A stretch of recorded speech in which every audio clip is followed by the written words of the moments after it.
David Ching, welcome into the game here in Tuscaloosa. I hope you're doing well. Yeah, man, doing good. Good to talk to you. No doubt. Looking forward to talking some CFB here in Tuscaloosa. Give us the latest when we talk about the Tigers down in Baton Rouge going through spring practice. Well, I guess the story of the spring here is Matt Canada coming in as the offensive coordinator and trying to maybe give it a little bit of a facelift, add some energy to an offensive scheme that, let's be honest, was stagnant under Les Miles and Cam Cameron over the last at least half decade. Canada's bringing in some new stuff. He's got the offensive tackles that can run on reverses and throw passes and the shovel passes to receivers that LSU wasn't doing, and some creative ways to move the quarterback around. And those are all things that were lacking here for a while. So that's got LSU fans excited for sure. When you look at Darius Guice, how good can this guy be? It was last year, you think the ceiling, or do you think there's even more from Darius Guice? I don't think he can play any better than he did when he got to get on the field as a full-time starter. When he was sharing carries with Leonard Fournette, I don't think he was, optimally used, obviously. And I think that was a mental thing for him. When he knew he was going to be the starter, though, the kid averaged something like 8 yards a carry. And right now he's on pace to set an SEC career record for yards per carry. I don't think he's going to beat that this coming year. But if he can just keep producing the way he has in the touches he's gotten in the past, the kid's probably a first-round pick next year, and then LSU's offense is probably going to be built around what he can do. What do you think will be the strength of that team? When you look at LSU, either offense or defense, what do you anticipate being the strength of LSU's team? Even with all this Canada stuff I just said, I still think the running game is going to be the bread and butter for this team. With Guice and with 3 starters coming back on the offensive line, and a veteran quarterback, I think that's still going to be the identity of the team, even if they do things in different ways than what we've seen in the past. Last year I would say that it was the running game and the defense, and the defense is a bit of a question mark with Dave Aranda going into his second year. You lose a bunch of really important star players from the defense. I think there's plenty of talent. It's just a matter of getting it all moving in the right direction, and those guys proving themselves. So for me, they're a little bit more of a question mark, even though I think it's going to wind up being a solid group as the season goes on. But until we see that production on the field, I just feel like the running game is the known commodity, and that's what they're going to build themselves around. When you go to the defensive side of the football, a team that finished third in the SEC, when we talk about total defense, they returned 5 starters on that side of the football. Where are the replacements? Where is the weakness there on that defense as they try to find a way to get back and stay up in the top 3 or 4 teams in the league? Yeah, I think the concern, I suppose, is in the front 7, and especially Arden Key is out this spring with some personal issues, and I don't know that they say he'll be back this summer, and if that's the case, then you figure the pass rush will still be okay. But they lose 3 guys that were edge rushers or defensive linemen, and then their star linebackers, Duke Riley and Kendall Beckwith, were both really outstanding last year, and they were seniors. So you're replacing those guys with Donnie Alexander, who's a senior and hasn't played very much, and Devin White, who I think is going to be an outstanding player, but he's just a sophomore. And then behind them, freshmen. So the inside linebacker position, I think, is the biggest concern for them, just because of the amount of inexperience that they're going to have at that position. When you look at next year going up against BYU to open up this season, when you start looking at the schedule, I don't know if you've had a chance to do this, but what do you think is a good win-loss total in Coach O's first full year there in Baton Rouge? I don't think LSU fans would agree with this, but, I hate the back end of their schedule. Starting with about the Florida game, which is just about the midway point. That might be Game 5, Game 6.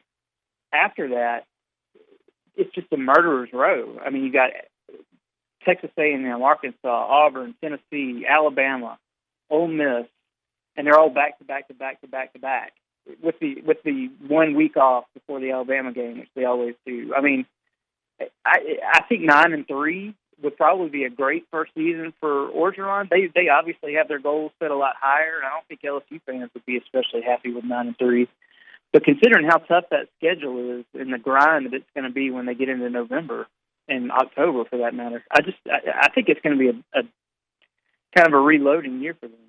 Yeah, I mean, as you said, I mean, you open up with BYU, you've got Chattanooga, easy game. You should be able to go to Mississippi State, beat those guys. Syracuse, Troy, Trojans there. And then, as you said, Florida Gators, Auburn on the road. You have to go to Florida. No, excuse me, Auburn's at home. And then you have to go to Ole Miss, but we don't know exactly what mental shape those guys are going to be in.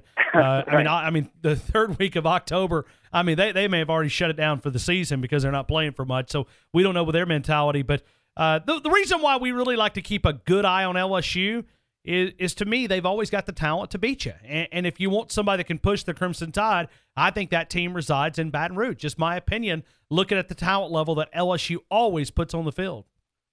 Yeah, I totally agree. They've had the talent the last 2 years to be. I mean, you could say that maybe they gave Alabama a better game than anybody up to Clemson. They're certainly in contention for that last year, but the offense just wasn't there. The scheme wasn't there. I think the offensive line wasn't good enough to really stand up to those monsters from Alabama. But overall, I mean, yeah, if Matt Canada brings something that makes Nick Saban have to lose a little more sleep than maybe he has the last couple of years going into that game, I do think LSU is one of the only teams in the SEC that has anywhere near the same kind of recruiting might as Alabama has. And for that reason alone, yeah, I mean, they've got as good a chance as anybody of beating Alabama. It's just a matter of them getting a little bit more modern, I guess, on the offensive side of the ball. And until they do that losing streak to Alabama is just going to keep going. Well, it always the why I pay attention so much to LSU, and it's before this happened, but when I watched Nick Saban late in November, early December get involved in keeping Lane Kiffin away from Baton Rouge, I was like, there's enough talent that when you get a true guy, and I think Matt Canada is that guy as far as a true offensive coordinator there that can make some things happen. David, when you look at the SEC West, we're going into 2017 with a lot of questions as a division. When you look at hot seats, I mean, this could be the year of the hot seat. Mm-hmm. Texas A&M, Auburn. You look at, we don't know exactly what's going to happen there with Hugh Freeze, but there's a lot of coaches in the SEC West with uncertain. I mean, it's a lot of unstability right now in this side of the division, in my opinion. Yeah, absolutely. I mean, like, you could say half the division is on the hot seat right now. Oh, and I forgot Arkansas. Yeah, right. Yeah, I mean, Gus Malzahn, Bielema, Kevin Sumlin, certainly Freeze. I don't think any of those guys can feel great about, where they're at right now. At this point, Bielema, who I think does a pretty good job at Arkansas, he still has a losing record in conference play. And this is after, 4 seasons? 4 seasons? Right. Yeah. I mean, it's not good. I think Auburn is probably a team to watch this year just because of the Stidham factor. And I really like some of the weapons they have. But, I'm not betting my life on Auburn being great this year. I don't feel like anybody in the division outside of Alabama has any reason to believe with 100% certainty that they're going to have a great team this year.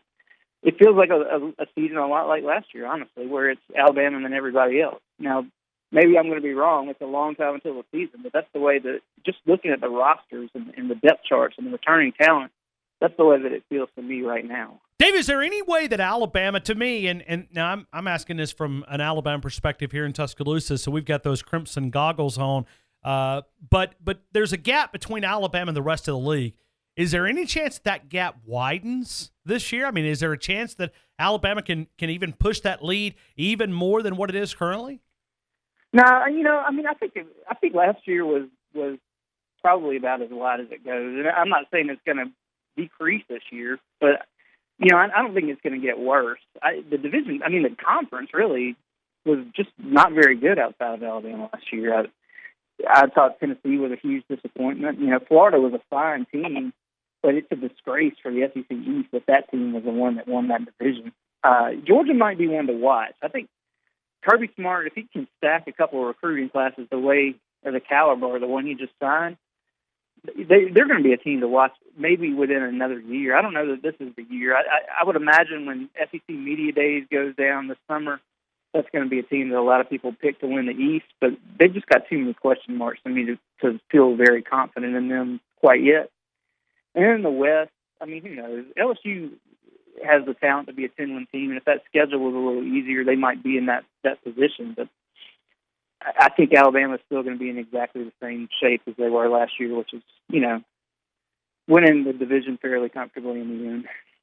You think about it 3, 4, 5 years from now, I wonder what this division will look like. I know you brought up a couple of those hot seats in college football because I think, and you correct me if I'm wrong, but I think when these coaches are on the hot seat and they roll off the hot seat, I find a hard sell for these ADs to go out and get these big-time coaches that are at decent jobs because I look at LSU and I say that is no doubt, unquestionable, a top 10 job, if not higher, in college football. And I think they had trouble going out and getting one of those hot names, and I think some of it is because the guy in Tuscaloosa, and you don't want to have to compete against him every single year because it's a hard road to get to a championship game as long as Nick Saban's in T-Town. Yeah, that's true. I mean, well, look at certainly Les Miles has other issues other than just not being able to beat Nick Saban, but that's the number one thing here. But all of that said, they lost 5 or 6 games in a row to them, or whatever the number was. I guess 5 when Les was fired. He's the winningest coach in LSU history. That's right. By terms of winning percentage. I mean, the guy won a national championship. Now, I think you could also make the argument that he underperformed his talent, and you could have a pretty good discussion about that. But like you said, in the end of the day, I think the Alabama thing, and especially the way that losing streak started with that just humiliating loss in the national championship game, that's been the number one problem here. And as long as Saban is at Alabama, they're going to be really tough to beat, and it's going to be hard to maintain job stability at LSU.